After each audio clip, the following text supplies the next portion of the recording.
The pain in Jack Thompson's leg was unlike anything he'd felt before, like a million white-hot needles stabbing into his femur while someone took a sledgehammer to his knee. Yet here he was, gritting his teeth and shaking his head at the alien doctor who hovered over him with something that looked like a glowing blue syringe.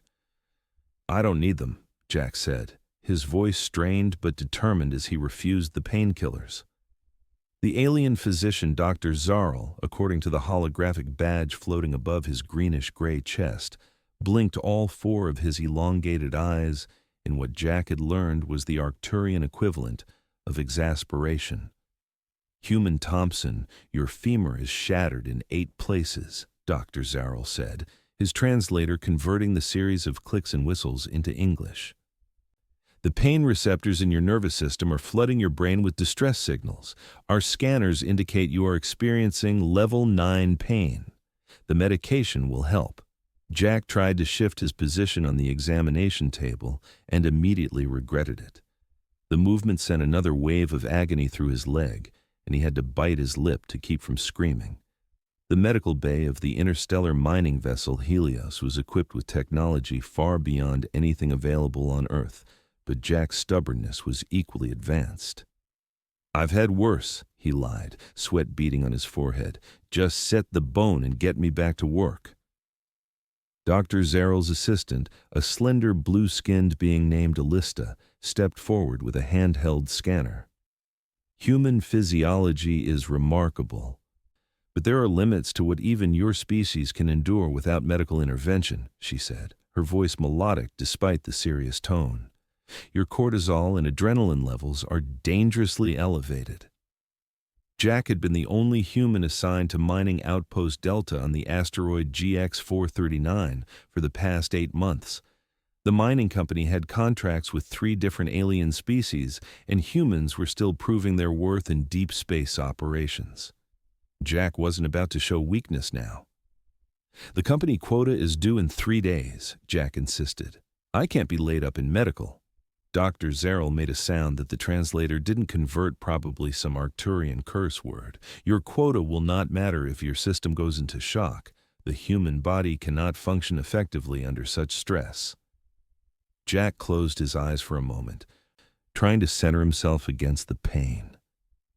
He had joined the Interstellar Mining Consortium after losing everything back on Earth. His wife had left him. His small construction business had failed, and the mounting debts had forced him to look to the stars for opportunity.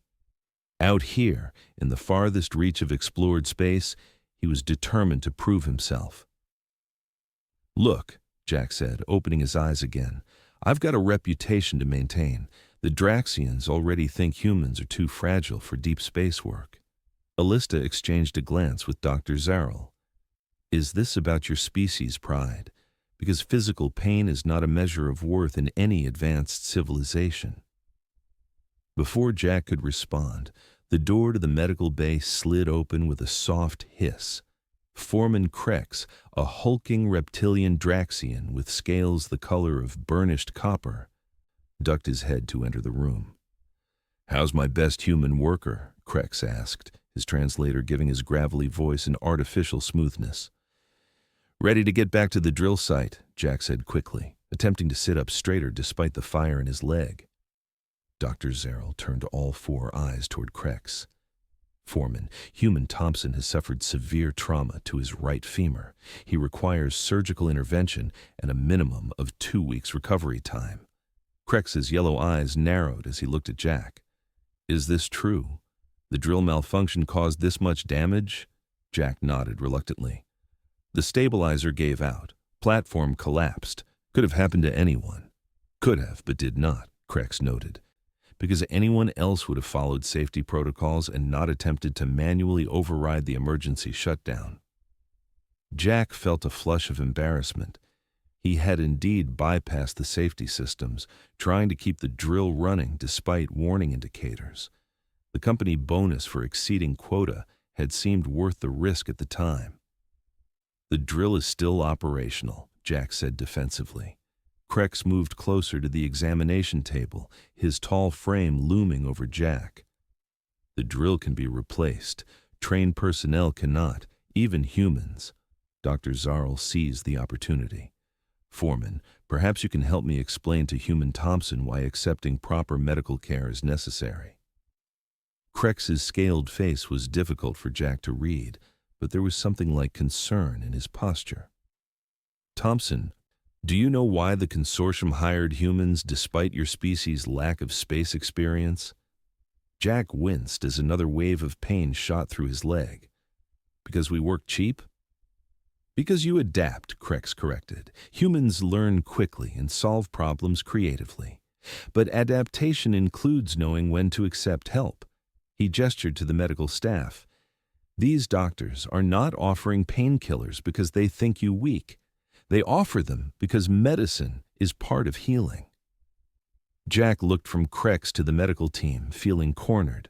The truth was, he was terrified of being sedated around aliens. Despite 8 months working alongside them, old fears died hard. Earth's first contact with alien life had only happened 15 years ago, and humanity was still adjusting to being part of a larger galactic community. If I take the meds, how long will I be out? Jack asked finally. The procedure to repair your femur will take approximately 3 Earth hours, Dr. Zarl explained. The medication will simply prevent pain during and after the operation. You will remain conscious but comfortable. And my job? Jack asked, looking at Crex. We'll be waiting when you are properly healed, the foreman assured him. We need you at full capacity, not limping around causing further damage. Jack took a deep breath and immediately regretted it as the movement shifted his leg again. The pain was becoming unbearable, even for his stubbornness. Fine, he conceded at last, but I want to be kept informed of everything you're doing. No surprises. Dr. Zarl's mouth parts, moved in what Jack had come to recognize as the Arcturian version of a smile. Of course, human Thompson. We will maintain full communication throughout the procedure. As Alista approached with the blue syringe, Jack felt his heart rate increase. What exactly is in that thing anyway? A specialized compound derived from Arcturian sea plants, she explained. It blocks pain receptors without the side effects of human opioids. No addictive properties, no cognitive impairment. Jack watched as she pressed the device against his arm. There was a soft hiss, and almost immediately a cool sensation spread through his veins. The relief was so sudden and complete that Jack gasped. That's amazing, he admitted as the agony in his leg faded to a distant pressure. His mind remained clear, but the pain that had dominated his consciousness was simply gone. Now we can begin proper treatment, Dr. Zarl said, moving to a control panel. A large apparatus descended from the ceiling, positioning itself over Jack's injured leg. I still want to know everything you're doing, Jack insisted, though his voice had lost its edge now that he wasn't fighting through waves of pain. Of course, Alista agreed. First, we will create a molecular map of your femur to determine the optimal restructuring approach. As the alien doctors worked, Jack was surprised by how interested he became in their methods.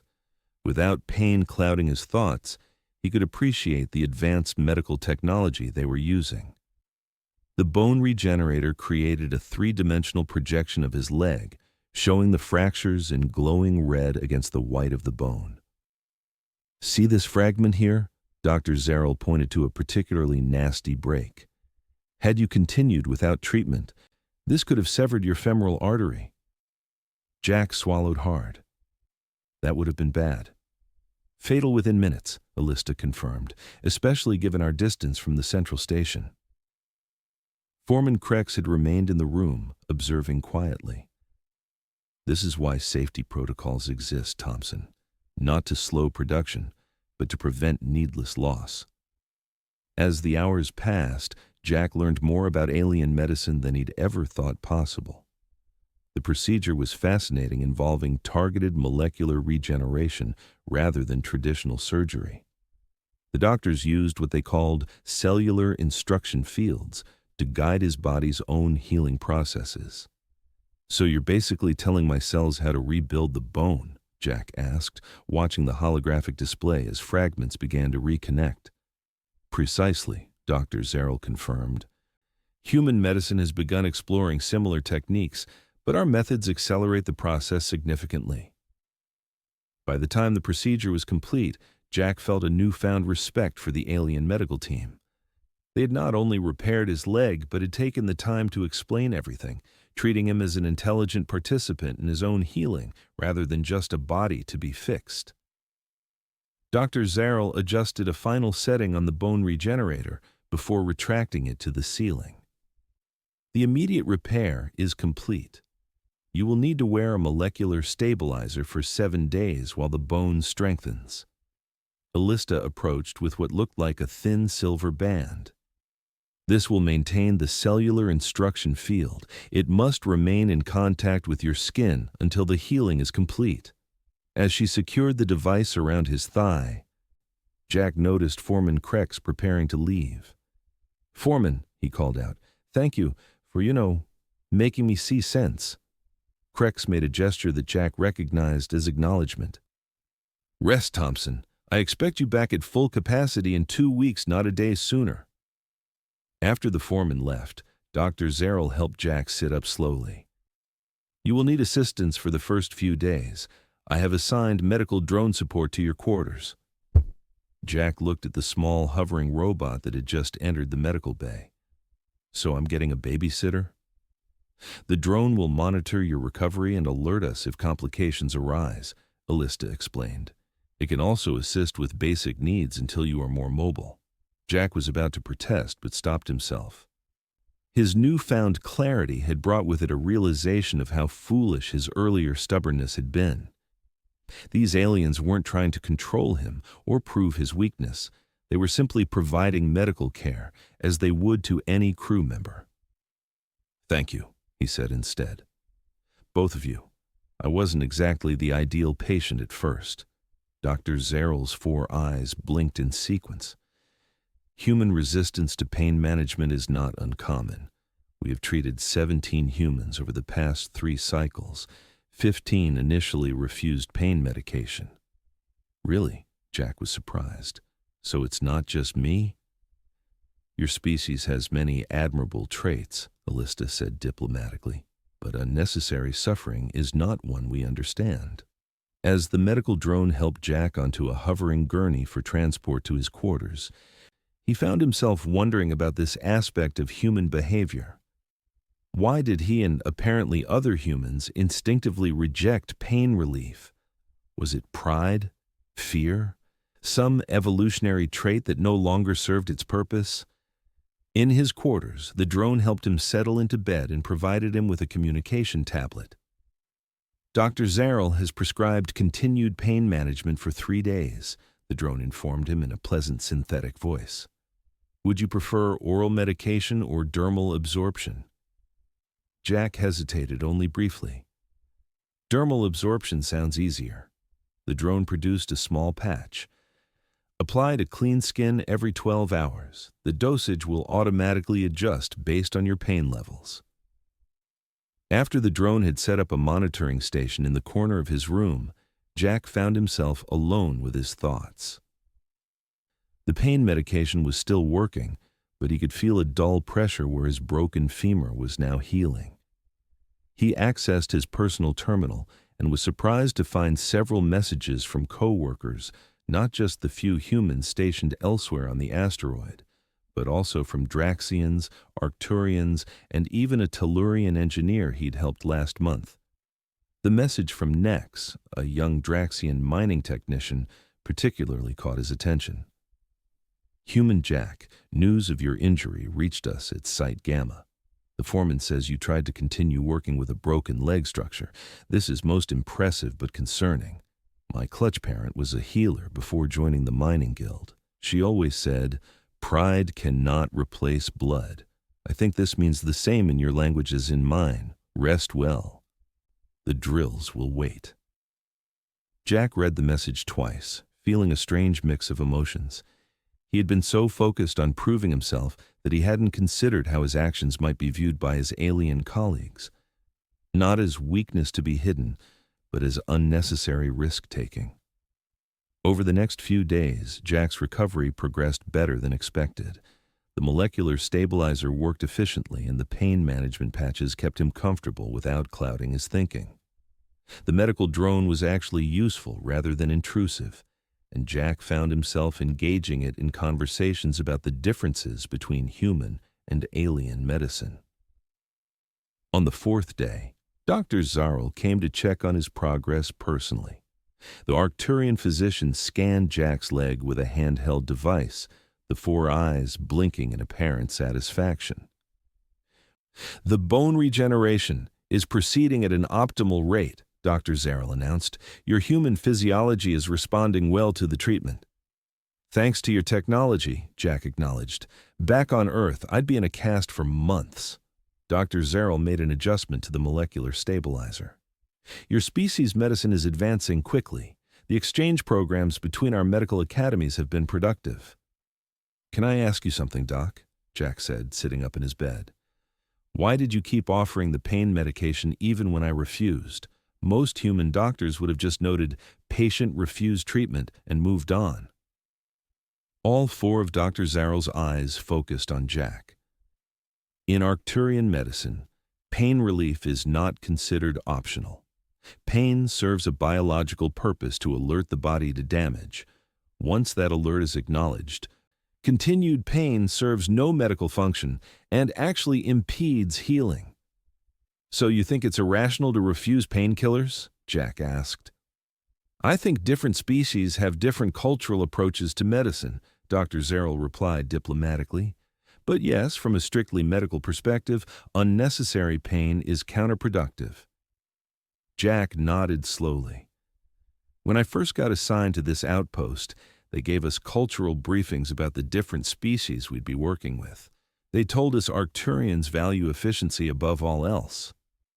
"A simplification, but not entirely inaccurate," Dr. Zarl admitted.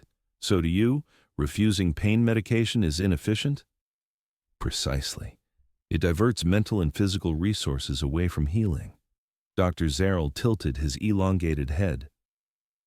"May I ask why you initially refused?" Jack took a moment to consider the question honestly. "I guess I was afraid it would make me look weak. Humans are still trying to prove we belong out here with more advanced species." "Interesting," Dr. Zarl said. "To Arcturians, the efficient use of available resources, including medical resources, demonstrates intelligence, not weakness." After Dr. Zarl left, Jack reflected on their conversation. The alien doctor's perspective made logical sense, yet it ran counter to deeply ingrained human instincts. From childhood, humans were often taught to tough it out, or that pain builds character. But out here, among species with vastly different evolutionary histories, such concepts might seem as alien as the beings themselves. A week into his recovery, Jack was cleared to begin limited movement around his quarters. The molecular stabilizer had done its work remarkably well, and though he still needed a walking aid, the improvement was dramatic. The medical drone continued to monitor his progress, but was now programmed to encourage increasing activity. "Recommended exercise for today: 3 circuits of your living space with full weight bearing is tolerated," the drone announced as Jack finished his breakfast. Jack carefully stood from his bed, testing his weight on the healing leg. There was stiffness, but surprisingly little pain. "How much longer until I can return to light duty?" "Current projections indicate fitness for limited work assignments in 4 days," the drone replied. "Full recovery is estimated at 14 days from injury." As Jack began his prescribed walking, a communication alert sounded from his terminal. The face that appeared on the screen was human Melissa Chen, the consortium's liaison officer stationed at the main hub. "Jack, how are you feeling?" she asked, her expression genuinely concerned. "Better than expected," he admitted. "The alien docs know their stuff." Melissa nodded. "That's actually why I'm calling. Your case has attracted some attention back at headquarters. The Medical Exchange Committee is interested in your experience with Arcturian pain management. Jack raised an eyebrow. Why mine specifically? Because of your initial refusal followed by acceptance, she explained. They're studying cross-species medical compliance, and your case provides valuable data points. So my stubbornness is being studied? Jack asked with a slight smile. More like the cultural factors affecting medical decisions, Melissa clarified. Would you be willing to participate in a follow-up study? It could help improve human-alien medical protocols. Jack considered this as he completed another lap around his quarters. Will it help other humans adjusting to working with aliens? That's the goal, Melissa confirmed. A lot of humans have the same reactions you did. Understanding why could help bridge the gap. Then I'm in, Jack decided. The next day, Jack received a visit from someone he hadn't expected, Foreman Krex. The Draxian seemed too large for Jack's personal quarters, his scaled head nearly brushing the ceiling. Thompson, Krex greeted him. Your recovery progresses well?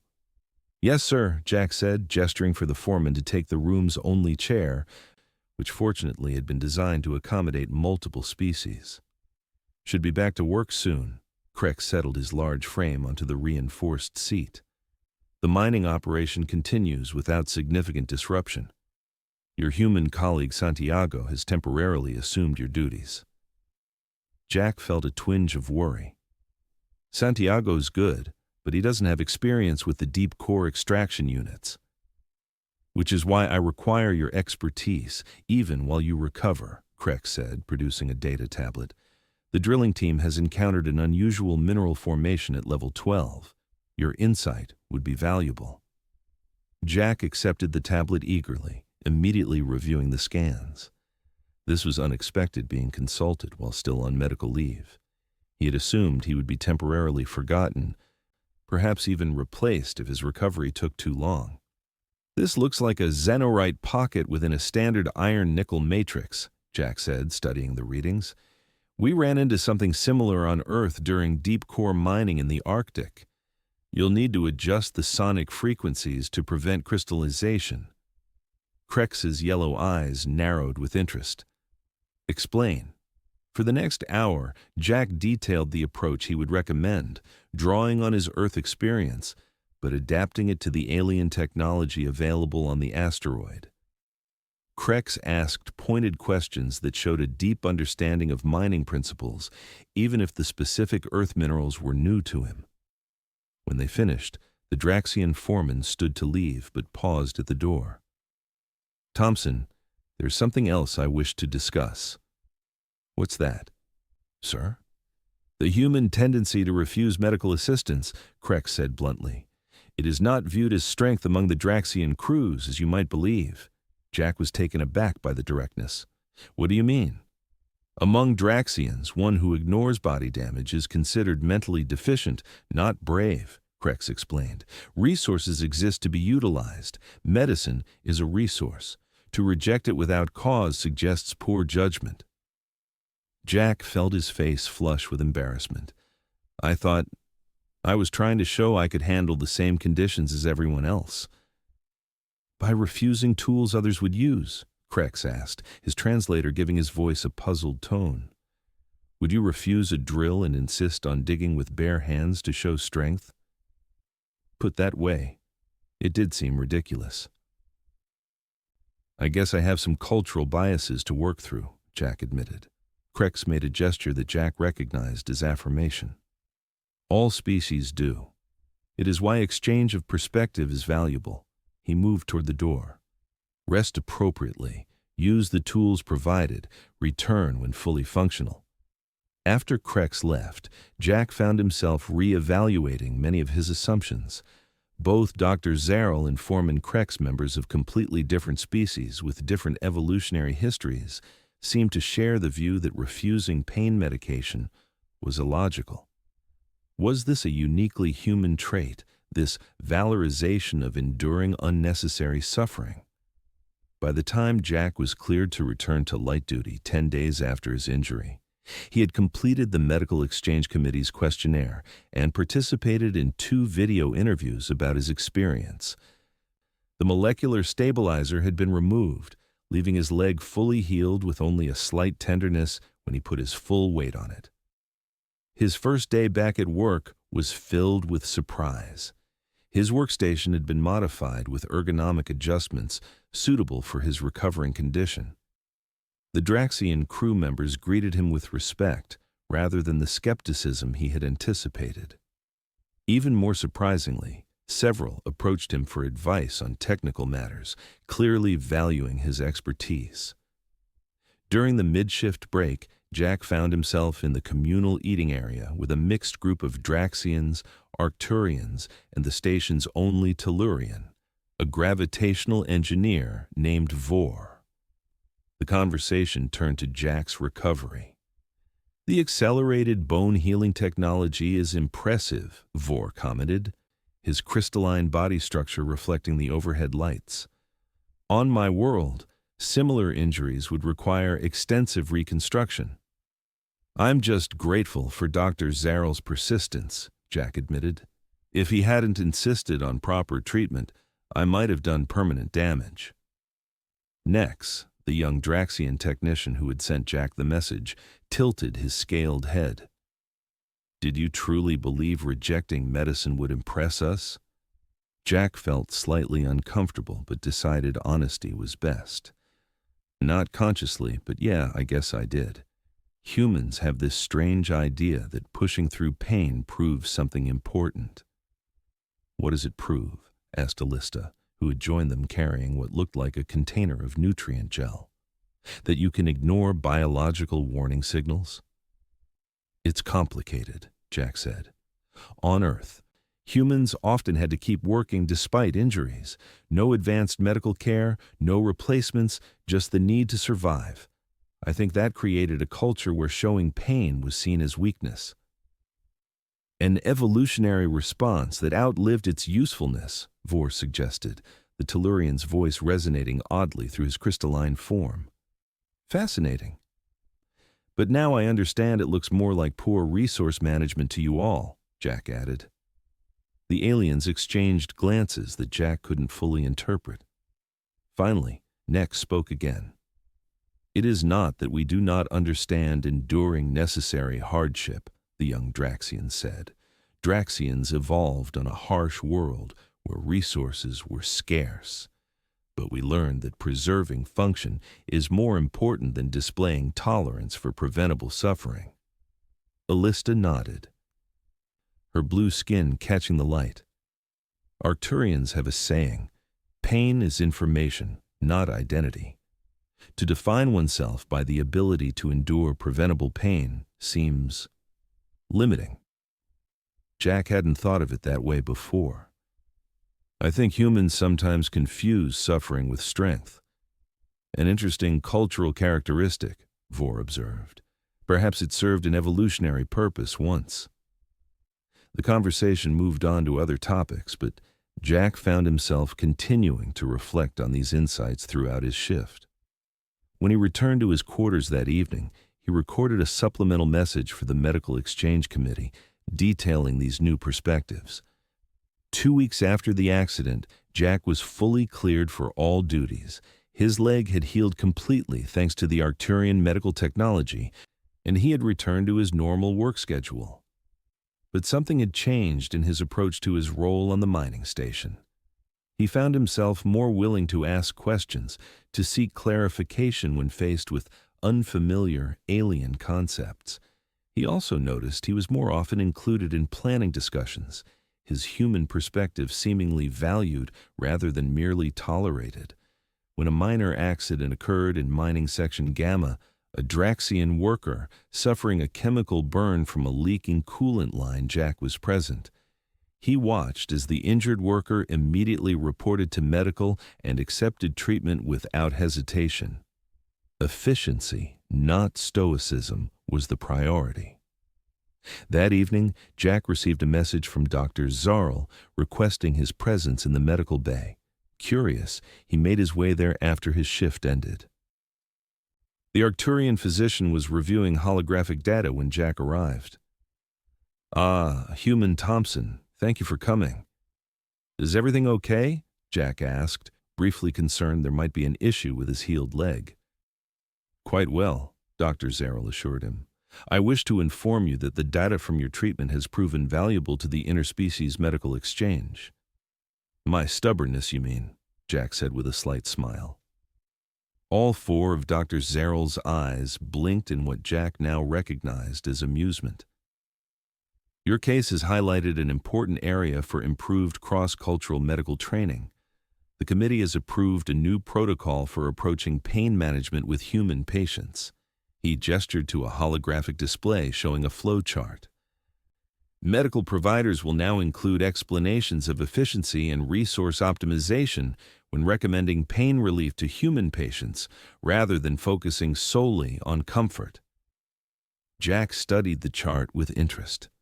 "So instead of just saying, 'This will make you feel better,' you'll explain how pain relief actually helps healing."